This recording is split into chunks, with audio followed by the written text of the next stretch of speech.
to hear the story? Yeah. So you want to hear the story of how I became queen? Which version do you want? The long version or the short version? Long. Which version do you want? Long. Which version do you want? Now you gotta remember this and I tell mean, your which version do children. you want? Long version. Long. Long, yes. Of course. Long. All right, the long queen. The long queen, the book. Okay, so it all started on a bright Thursday in 1985 in Buea, Cameroon. My parents had been having kid after kid after kid, all the while hoping to get a girl. And it was boy after boy after boy. And finally, on this very precious Thursday, on November 28, 1985, we went to the hospital. She was in labor, pulled it out, and it was a girl! And it was a charity day. That day was the official charity day. And so they were like, wow, God had mercy on us and he gave us a girl finally. And they were like, well, maybe this is the beginning of good luck. Maybe it's the beginning of a trend. Maybe if we try again, we're going to have another girl. And so they tried again, and guess what they had? Girl or boy? You already know it. I don't know why I'm answering. Sorry guys, sorry. Boy, good job. They got a boy. They got another boy. And they were like, okay, you know, that's it. We're grateful for the one girl we have. So, and who can guess how many boys they had before that? Yes. You were very close. Any other guesses? 6? Very close. 8, Down or up? Down. Down. 5. Perfect. Wow. They had 5 5 boys before me, and then after me they had 1 boy, and then they were like, okay, that's the girl. We're grateful for the one. Wow. So guess what? Because I was the only girl, and I was the one they've been waiting for and looking for their whole lives, they treated me like a queen. They made everybody bow down to me. Oh, wow. Life revolved around me. Life revolved around me. My every word, my every breath. If you needed to get my mom to do something for you, you have to come convince me to convince her. Or my dad. So people would use me to get their way. Because, so basically everybody had to bribe me, right? I was the queen. I was the center of the universe. Everybody lived for my service and my will. It was very good. It was awesome. And then, I don't know, something happened one day and something clicked in my parents' minds and they were like, oh gosh, we are developing this child into a spoiled brat. We can't continue this anymore. They're like, if we continue this, she's gonna be so out of control. It's gonna be bad for everybody. So guess what? Who can guess what happened next? Anybody? They sent you away. Send me away. Yes, but before that, Oh. who can guess what happened before that? They stopped giving you everything and anything. I've never heard this story, guys. That's But it is true though. It is true. How do you keep somebody from becoming a spoiled brat? Spoiled brat. Stop. Stop. Just like, They be make- like rude. What? And stop giving them stuff. Stop giving them stuff. Very true. That was part of it. Make Exactly. them get a job. Exactly. I was only 5 years old, so I couldn't get a job. But at 5 years old, I went from being the queen of the universe to being just like everybody else. How could you do that to a 5-year-old? Oh my god. We're only been 5 It years was like, now. that was the worst thing that could ever happen. I went from being the queen of the universe where life revolved around me to being just like everybody else. I'm emotional. Dramatic. I actually had to be good. I had to listen to people. No, I had to behave. But today I'm grateful. I'm grateful that my parents saw the path I was going and being so spoiled and decided to treat me like everybody else. Because I may not be here, I would have been so spoiled, right? But at that time, in my little 5-year-old mind, it was the worst thing that could ever happen to anybody. To go from being the queen of the universe to being just like everybody else. So how did you become All a right, queen? we're getting there. I think I want the Trust short me. version. But then, For a long so now the tables kind of turned. As the only girl, I had to fight for my right in the house. I would get the house was full of boys, most of them older than me. So most of the time my voice is not heard, and I have to fight like, oh, and they'll be like, oh, shut up, you're younger, you know. So I had to fight for my rights. Fast forward. Now, in my village, in my tribe is called Bamileke. Say Bamileke. Bamileke. Bamileke. Bamileke. That's the tribe that I come from. That's the tribe that my father comes from. So here is the dark side of the story before we get to the part of becoming queen. Fortunately, there's a dark side, but don't worry. We'll recover from it. My mom died. She was sick for a while and then she died. And my mom was a great woman. Yes, She it was was a great appropriate. woman in the community. And we buried her. And the day after we buried her, you know, I'm sitting there, you know, still mourning, still crying. I come home from the hotel and there's all these festivities going on, right? And it's still related to the death of my mom, sort of. But then I get informed that I'm gonna be crowned Mafor in an hour. And I'm like, what? And what is Mafor? So Mafor is a title. It means literally queen mother. So Wait, what age are you now? this was like 2 years ago. Oh, okay, so there's some. Yes. fast forward. Yeah, so we fast forward. I took you back to the beginning when I was a fake queen. And, By full circle. full circle, yeah. I was a fake queen by virtue of, you know, just being the only girl. Is that why they really wanted a girl? Because there's going to be no queen if they didn't have a girl? No, they just wanted to go. Oh, I thought because balance out after the mom, boys. like there had to be a girl to Wait, is become there a a queen. is there a kingdom or like a? Is your dad a king now? No, my dad is not a king. So I'll tell you how the Mafor title works. So in Cameroon, in many Cameroonian tribes, there is a chief who is the leader of the entire village or tribe. There's a chief or the fun, depending on which particular tribe or village. And then there's Mafors. And most of the time the funds I'm are going to bribe the It's- kids. inherited. But it's not like a monarchy, you give it to your son, your daughter, they give it to your daughter. Usually it rotates between families. So if your family had the chiefdom, ruled the chiefdom this time, next time it goes to the family of your cousins or something. It moves around.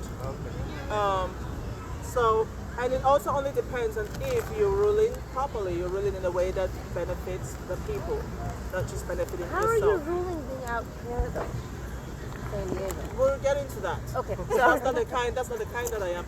I'm just describing the structure. Oh, okay. So the chiefs of the funds are those who would get it by inheritance. But even though it's through inheritance, it still moves around. It doesn't stay in one direct line. It moves around. But again, it only depends on if you are taking care, you're responsible for the people. You have the community at heart. So the way we Africans see royalty is not the way the West sees royalty. That's a very different structure. But we're not getting into those details. So we have the chief or the fun, and then we have these people called Mafos. These are the women who have been chosen. This is not hereditary. They are chosen to be like the king's advisors, the kingdom's advisors. It literally means It's like the movie Black Panther.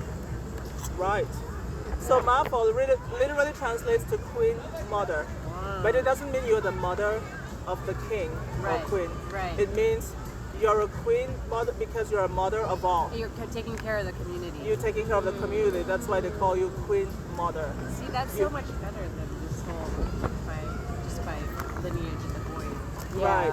So the Mafor title is not one that you get by the lineage. It's one that is bestowed upon you because of your role in the community and the things you've done for the community and how you steward the culture, how you steward the community's interest. But a little pivot, my mom is an actual princess. My mom my mom was the daughter of a chief. No, my mom was the daughter of a princess. Wait, let me think about this again. Was she the princess or was she the daughter of a princess? Yeah, my great granddad Agbogo was the king, and so King of my Cameroon or the grandmother, tribe? the tribe, their tribe, yeah. You know that the borders that we have in these African countries Yeah, they're all are man. fake, They're Western made Right. by the colonizers. right? And it involves a whole bunch of different groups. So, is anyone still with me, or is the story already? Yeah, we're with you. We're getting All right, ready to, yeah. great.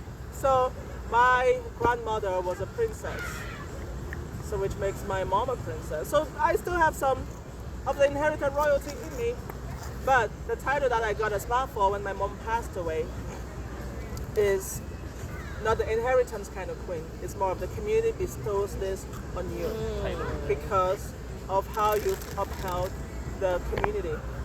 So, as the loan, I also think it was partially because of the work my mom has done in the community. She was a general in the She military. wasn't there. Wow. Yeah, Cameroon. but I don't think they made me Mafor because she was general. I think they made me Mafor because she did so much more for the community, and they also saw that in me, and they decided to bestow me on that title. Wow. So I had 1 hour notice that Wait, I am you going were- to become. There? Yeah, Okay. yeah. So this was the day after my mom's burial. Yeah.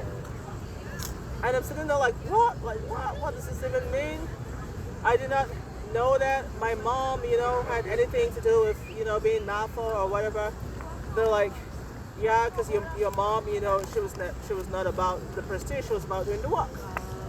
So, and I was shaking, I was scared, I was like, I am not worthy. I am not worthy. Like, compared to my mom, right, I'm like, oh my gosh, I'm so tiny. There's a big shoes to fill. Am I ever gonna live into it? So, but I accepted it, and we had the coronation, and it was beautiful. It was beautiful, and I was like, wow, okay. Fast forward, every time people, oh, and here's the best part. Remember how I told you that after I went from being the queen of the whole world to being just like everybody else, and then now I had to fight for my rights within the family, because I'm a girl and all the guys think like in guy ways, and Guy Do you think like in a guy's way? Guy went. A guy ways. and I had to fight for my right to be heard, for my right to be seen, and so on.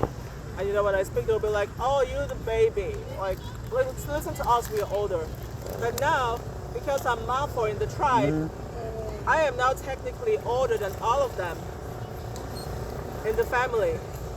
So part of the ritual was reorganizing the order of the family. So we formed this huge chain by many clothes wrapped together and twisted together. And it started with my father. They said the only person now, they said in my family, because now I'm Mafor in the tribe, so that means also that in my family, the only person whose voice, matters more than mine is my dad. And so they lined up all my brothers behind me according to age.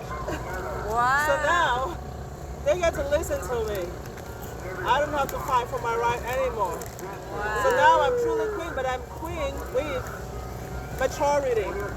Not the 5-year-old queen who is taught the world should revolve around her. So now I'm queen with maturity. And I feel safe, and everyone feels safe that my brothers are in safe hands, in the hands of this queen, the leader of the family. So, at first I was shying away from the title, right? Whenever people called me Mafor or queen, I would shriek like, what would you do if they started calling you queen, king? What? What would you do if the people started calling you king? What would you do if people If all your It's like friends in school, tomorrow the you teachers, became- and everybody, tomorrow starts? what What would you do? What would you do? Probably try to hide in the bushes or something. What did you say? I didn't hear. Hide in the bushes. Or escape. Exactly.